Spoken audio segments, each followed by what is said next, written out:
Governor DeSantis, hey, thanks for having us here at the governor's residence. And welcome to Tallahassee. Yeah, hey, look, I guess the first question is kind of like the Oprah interview, if you will. I mean, like, who is Ron DeSantis? All these people on the left and some on the right want to paint you a certain way.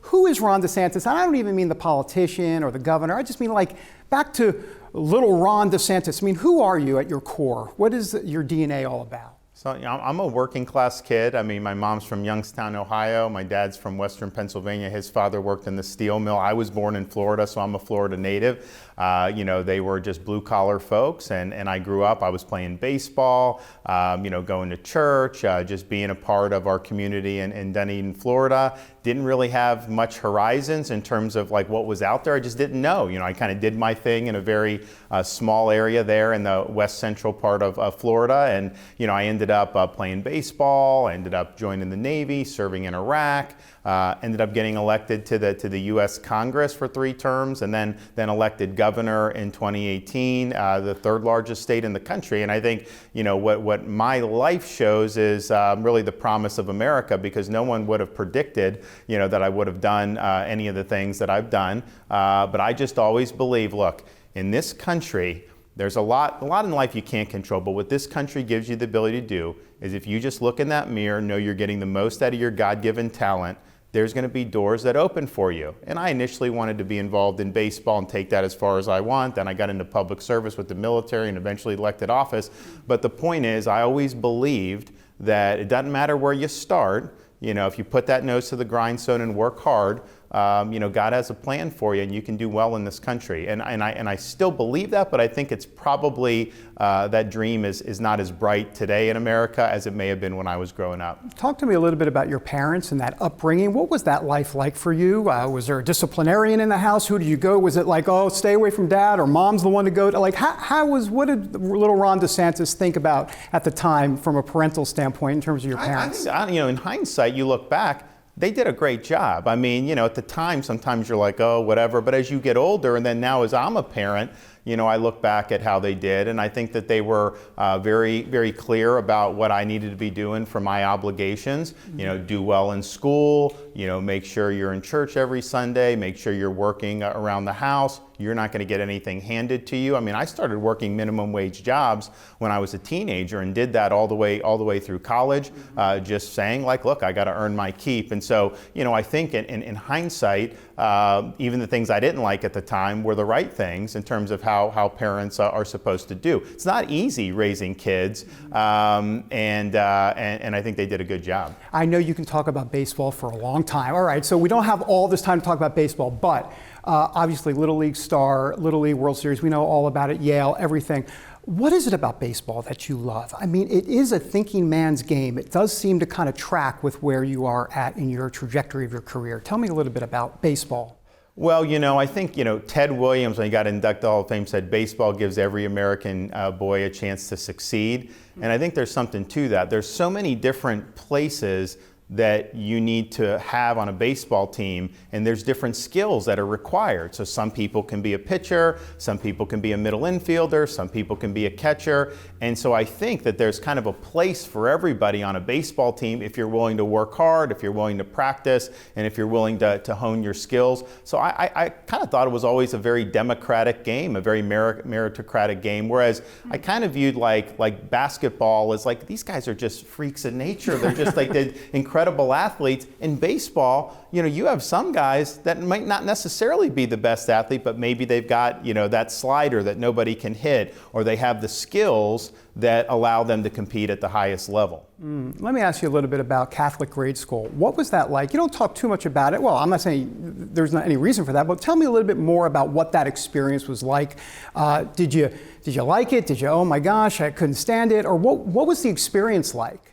Well, I think by and large I liked it, but again, I think the things that I didn't like about it were because they were doing the right thing by making sure that we were disciplined and making sure that we were, you would pray every day, you'd have religion class. It was different than if I were in a public school, obviously, and all those things I think made me better as a result. There were nuns. Not all grades had them, but some of the nuns were very strict about what your obligations were. And again, as a young kid, maybe not the most fun at the time, but I think was the right approach. Did that sour you at all in terms of the experience at all? Because the strict nuns, you hear about the strict nuns. Yeah, no, I don't think so. I mean, I think what happened to me, I went to public high school in Dunedin, and a lot of what drove that was baseball, because we had a great baseball program there. These are the kids that I had grown up and played in the Little League World Series with and whatnot. We had great facilities, so that was really kind of what took me to that direction. But I think it was a good experience. Talk to me a little bit about the Roman Catholicism that you grew up with. Where are you today on that? I mean, how do you see that? Are you active in your faith community? I mean, what about going to church? Is that part of your life today? Tell me a little bit about that. Yeah, I mean, my wife and I, our household is a Christ-centered household, and we're raising our kids, with those values. We think that that's very important. And I can tell you, in this day and age, you don't know what your kids are getting served up. It's really tough as a parent because there is an effort to indoctrinate young kids, and I think some very harmful ideologies and harmful ideas. And so it's great for us when our kids are coming back from preschool or kindergarten talking about David and Goliath and talking about some of these things, and we're like, thank you.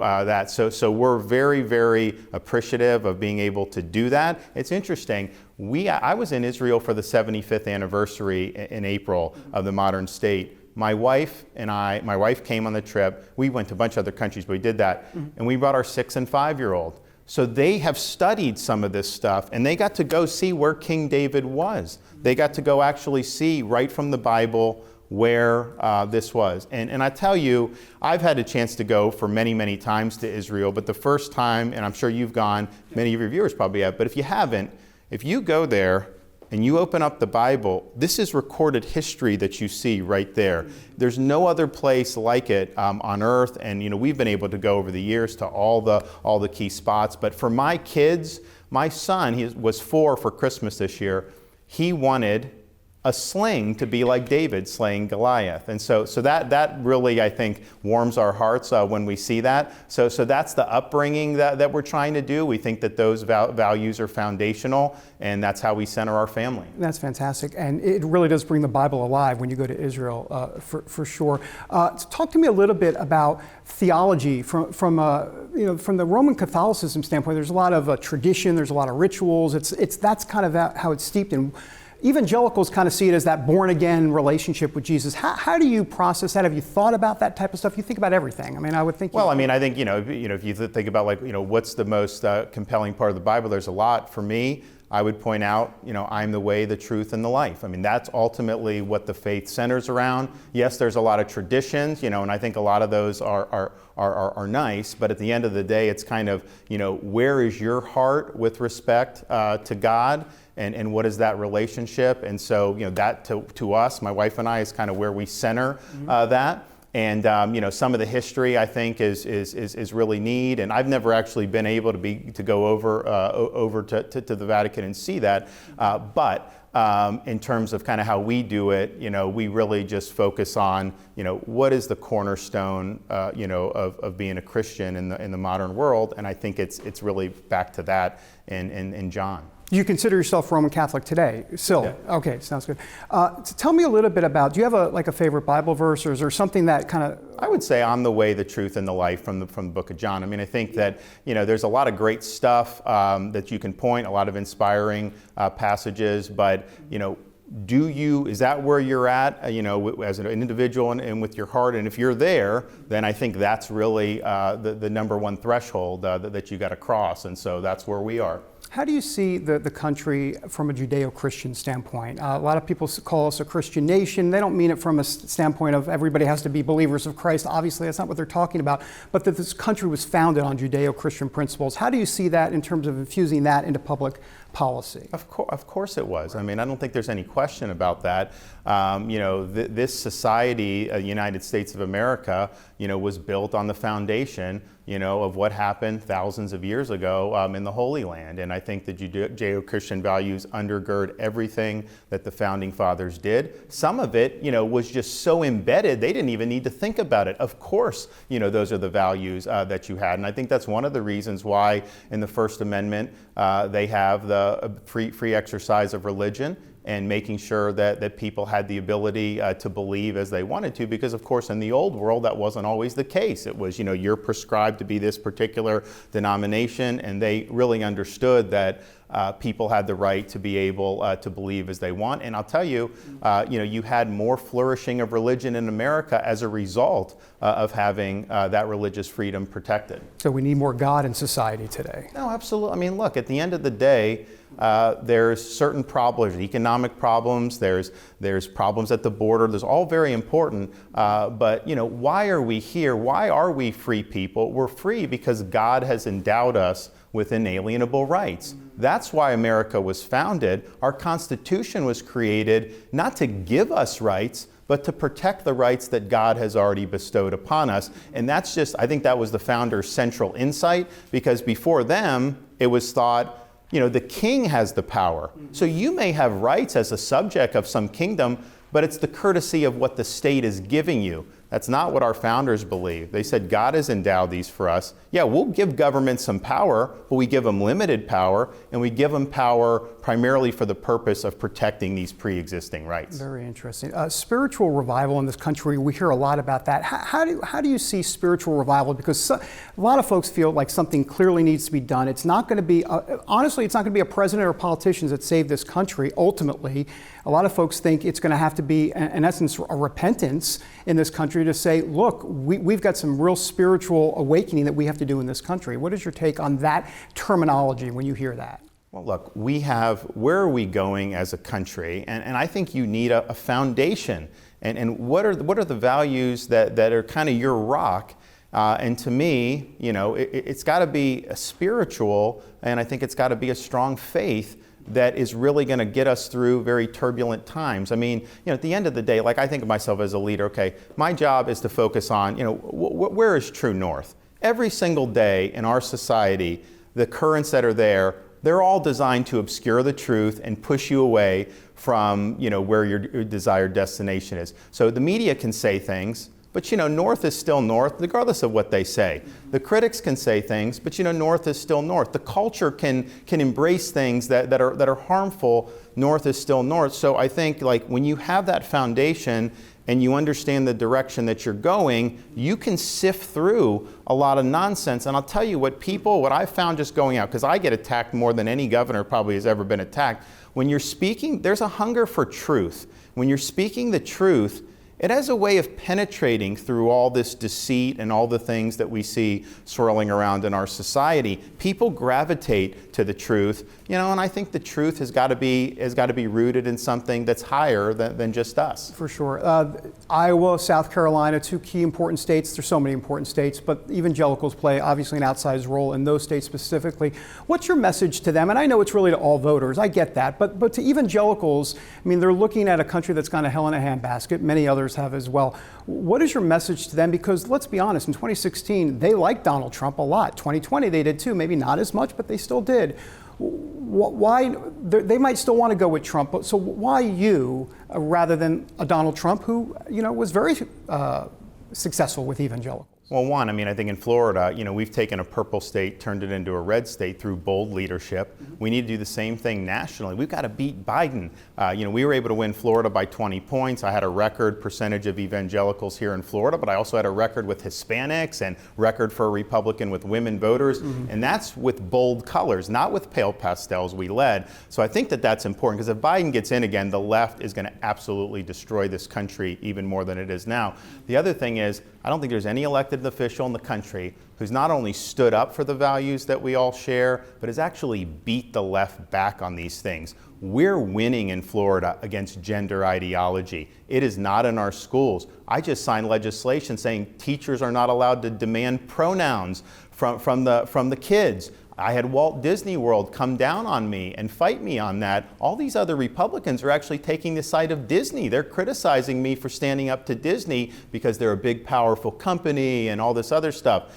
We stood our ground on that, and we beat Disney and signed that into law, and we ended Disney's self-governing status. And I think, there have been a lot of Republicans through the years, who've said they would do things, but when it really gets tough, are you able to stand your ground and do it? Right to life. We were able to deliver the heartbeat bill, which was a big, big deal. And, while I appreciate what the former president has done in a variety of realms, he opposes that bill. He said it was, quote, harsh to protect an unborn child when there's a detectable heartbeat. I think that's humane to do. I think pro-lifers have been wanting to see, good pro-life protections, whether it's Florida or Iowa under Kim Reynolds. Very important that you're able to get this stuff done. And of course, we have universal school choice in Florida. We got that done.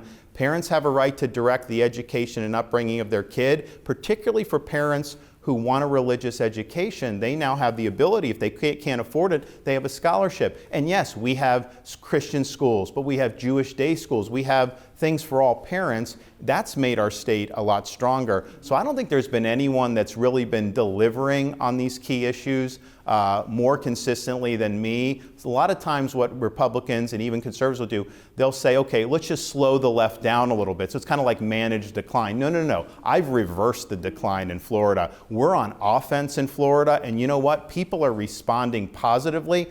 I think the country is more prepped right now than ever, the majority, to say, you know what, we need to get behind somebody that's going to fight back against all this nonsense, but it's going to do it smartly, it's going to be disciplined, going to be focused, and is going to actually bring all this stuff in for a landing. And if we can do half of what we did in Florida, up in Washington, we are going to be in really good shape as a country. You mentioned abortion. Do you feel the former president's going soft then on abortion a little bit, especially in this area that you mentioned? Well, I think so. I mean, I was really surprised because he's a Florida resident. And I thought he would compliment the fact that we were able to do the heartbeat bill, which pro-lifers have wanted for a long time. He never complimented, never said anything about it. Then he was asked about it, and he said it was, quote, harsh, but these are children with detectable heartbeats. And I think to do that was very humane, and I think it was something that every pro-lifer appreciates that we were able to get that done. How do you see, one last question on Trump, how do you see him kind of, and I guess history will be the final judge, how do you see him right now in terms of being a good president, a great president? Of course, he would say he's the best ever, but how do you see him exactly? Because evangelicals love him. Well, the thing is, when I was running for re-election 3 days before the race, he started attacking me. And he's been attacking me a lot, and a lot of really nasty juvenile stuff. Having said all that, I'm a big boy. I still give him credit for what he did right. And I appreciate the successes that he had. And he did have a lot of good successes. Now, we don't agree on everything. There's been times now where he's attacked me on things where I think I'm right. I think he's going left, but that's fine. But I think he deserves credit, for what he did. I don't think he was treated fairly at all when he was president. Incidentally, I was one of the few congressmen initially who blew the whistle on the Russia collusion from the beginning. I never bought into it. You had about 10 of us maybe who were willing to speak out for a long time. And really, I came in somebody as an Iraq veteran. I had been a federal prosecutor. I had worked with CIA. I had worked with FBI. I had very high regard when I first became a congressman. Then to see the power abused, that has forever shaken my faith in those agencies. But we stood up for him on that, and I think that he was treated very, very poorly. Yeah, I don't want to really get too much into the indictment stuff because we're not here to talk about that. Though I have a question. What about, there's been talk about if for some reason he was convicted, a potential pardon. Would a President DeSantis potentially pardon? So I said before that even happened that we have an uneven justice system. Yeah. We've seen it weaponized. I'm going to end the weaponization. And part of ending the weaponization is, yes, we're going to clean house at FBI justice. We're going to do a lot. But part of it is using your Article 2 powers to redress wrongs, including potentially pardons. And so we said, this is even before this happened with Trump, we'll have people who've been wronged before we come into office, apply. We're going to look. If there was a different standard, we're going to be very inclined to grant clemency in those situations. Look, at the end of the day, I'm totally fine. If there's one standard of justice and someone violates the law, that's one thing. But I think we've seen massive different levels of zealousness. If you're a pro-life activist, they will send 20 FBI agents to your house at 6 in the morning to raid when you said that you would actually go, which happened with Mark Houck. Parents going to school board meetings who are concerned somehow get FBI scrutiny in Virginia, which is just outrageous. So it's very important that we end the weaponization and do a one standard of justice. Last question. It's actually a two-part question. Do you have a favorite president? Is there a president? I heard something about James Madison. You like James Madison? Is that right? Did I get I read it on the internet. It's got to be true. Tell me about James Madison, if that's right. And also, is there someone you would want to have dinner with in history? You know, oh, that's the obligatory Oprah question for you. But is there someone that you would be like, I'd love to sit down with that person? So Madison's not my favorite president. I think he was the best constitutional theorist. So if you look, he wrote the majority of the Federalist Papers. I think he understood, you know, constitutional government checks and balances, and a lot of the reason our Constitution stood the test of time. It's being trotted on a lot. We got to reconstitutionalize. Right. But the fact that it's gone this far, I think it's a testament to him. Look, I think the best president we've ever had is George Washington, and it's because Washington had unimpeachable character. This is somebody who could have been the king of this country.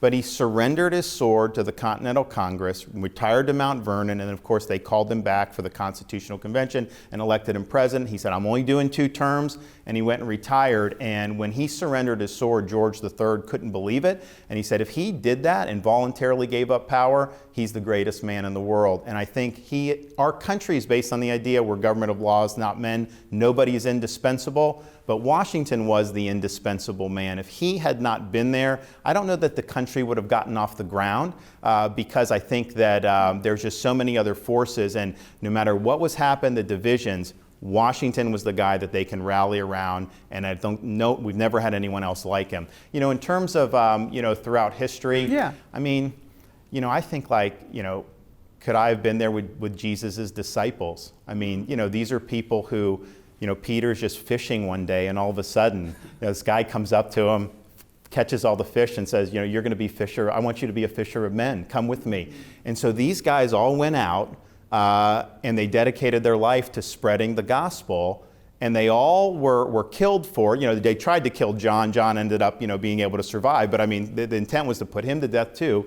And, you know, to talk about what that was like. You know, talk about what their impressions are. You know, what of that? I look back at that and would love to have been able to be there with them. Governor DeSantis, an absolute pleasure. Thank you. Thank you. Good. Thanks. Thanks. That was Appreciate great. it. Yeah. Thank you. You're fantastic.